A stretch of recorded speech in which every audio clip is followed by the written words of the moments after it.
देखिए एक डिफरेंस समझिएगा CUET as well as class 12th के लिए। What are the different approaches for CUET as well as क्या बोर्ड एग्जामिनेशन।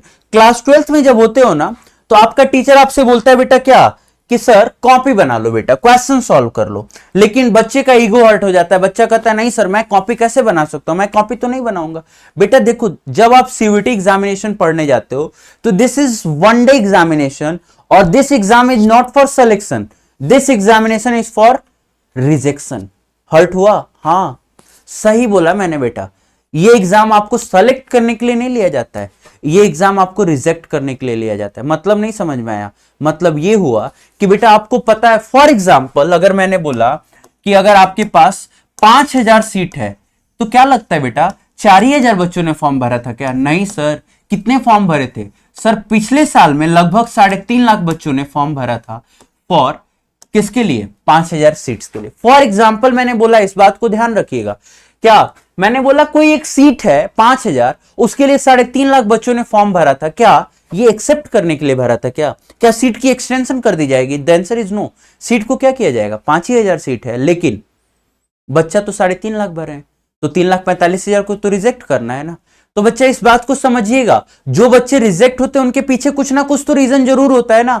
क्या रीजन होता है? पहला रीजन जो होता है बच्चा मेरे, वो यही होता है कि जब आप क्लास 12th में होते हो, जब आप क्लास 12th में होते हो तो आप नोट्स को वैल्यू नहीं करते हो। नोट्स आपको बनाना सबसे टफ काम लगता है, आपको लगता है नोट्स बनाना दुनिया का सबसे डिफिकल्ट काम है। Yes sir no? The answer is yes sir, notes बनाना मेरे लिए बड़ा डिफिकल्ट काम है। नहीं बेटा, यहां पे आपको सीयूईटी 2025 का जो बैच है, सीयूईटी 2025 में मुझे तो नोट्स आपके चाहिए, बिना नोट्स के पढ़ाई नहीं हो पाएगी।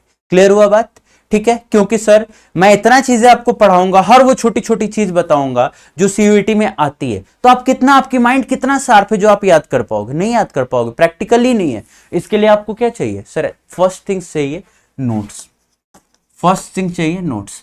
क्लास 12th में जब आप होते हो तो आपको क्या करने होते हैं सर? लॉन्ग क्वेश्चन सॉल्व करने होते हैं। लॉन्ग क्वेश्चन का मतलब आपके पास 6 मार्क्स का क्वेश्चन आता है। अगर मैंने बात किया बेटा एडमिशन का, तो एडमिशन में आपके पास रिवैल्यूएशन अकाउंट बनाना होता है, पार्टनर्स कैपिटल बनाना होता है, apart from partners capital cash and bank बनाना होता है, बैलेंस शीट बनाना होता है। इतना बड़ा क्वेश्चन करोगे तो आपको क्या मिलेगा? 6 मार्क्स मिलेगा। लेकिन सीयूईटी में एक क्वेश्चन कितने मार्क्स का होता है सर? 4 मार्क्स का होता है। और यहां पे आपको इतना लॉन्ग प्रोसेस नहीं जाना होता है, यहां पे आपको क्या सीखना होता है? ट्रिक्स सीखना होता है कि sir how to find answer in a short time. Clear हुआ बात? ये दोनों मेजर डिफरेंस है, आपको समझिए इस डिफरेंसेस को, दोनों में क्या अंतर है सीयूईटी और सीयूईटी और क्लास 12th में। ठीक है बेटा, नेक्स्ट मैंने बात किया किसमें बेटा? 12th और सीयूईटी में। आगे जरा आइएगा, हम बोले बच्चा आपको यहां पे प्रेजेंटेशन पे नंबर मिलता है, आपको यहां पे प्रेजेंटेशंस पे नंबर मिलता है। अच्छा प्रेजेंटेशन है तो अच्छा नंबर मिलेगा, लेकिन यहां पे कहीं प्रेजेंटेशन नहीं है, no presentation required, no presentation is required. कोई प्रेजेंटेशन की जरूरत नहीं, आप टिक द करेक्ट आंसर करिए, आपको सीधा सीधा आंसर्स मिल जाएगा। क्लियर हुआ बात?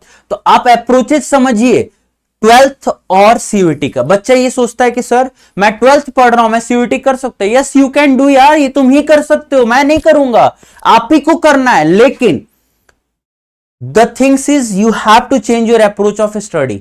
CUET as well as class 12th पढ़ना दोनों सिमिलर है, लेकिन आपको दोनों के अप्रोचेस चेंज करने पड़ेंगे, दोनों के पढ़ने के तरीकों को चेंज करना पड़ेगा। क्लियर हुआ बात? यह है आपका सीयूईटी 2025 या सीयूईटी 2026 या सीयूईटी 2024। कभी भी सीयूईटी हुआ था तो ऐसे ही हुआ था, आपको पढ़ने का अप्रोच चेंज करना पड़ेगा। आप क्लास 12th में बच्चा एक गलती और करता है, क्या गलती करता है सर वो बता दो बेटा। क्लास 12th में अगर टीचर आपको, अकाउंट्स का टीचर आया और क्लास में थियरी शुरू कर दिया तो बच्चे का शकल हो जाता है, सर क्या पढ़ा रहे हो, थियरी थोड़ी आता है बोर्ड में। बेटा सीयूईटी में थियरी भी आता है, समझ में आया? सीयूईटी में थियरी भी आते हैं बच्चे। तो आपको थ्योरी को भी इक्वल इज्जत देनी पड़ेगी। जैसे आप थ्योरी को इक्वल इज्जत देते थे कहां पे, बीएसटी में, वैसे भी आपको यहां इक्वल इज्जत देनी पड़ेगी।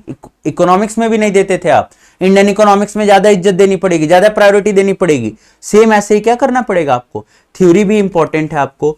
कहीं ये सीयूईटी के पैटर्न में नहीं लिखा है कि हम 100% न्यूमेरिकल पेपर बनाएंगे। जिस दिन वो बोल दे मैं न्यूमेरिकल पढ़ाना शुरू कर दूंगा, लेकिन वो नहीं बोलते मैं पढ़ाऊंगा थ्योरी, मुझे पढ़ाना है थ्योरी, क्योंकि वो थ्योरी से क्वेश्चंस पूछते हैं। क्लियर हुआ बात बेटा? ठीक है, तो ये ध्यान रखिएगा दोनों के अप्रोचेज क्या होने चाहिए सीयूईटी एज वेल एज किसके लिए, सीयूईटी एज वेल एज क्या, क्लास 12 बोर्ड्स एग्जामिनेशन। ठीक है बेटा, चले आगे और बताइए कैसे हो आप सब लोग।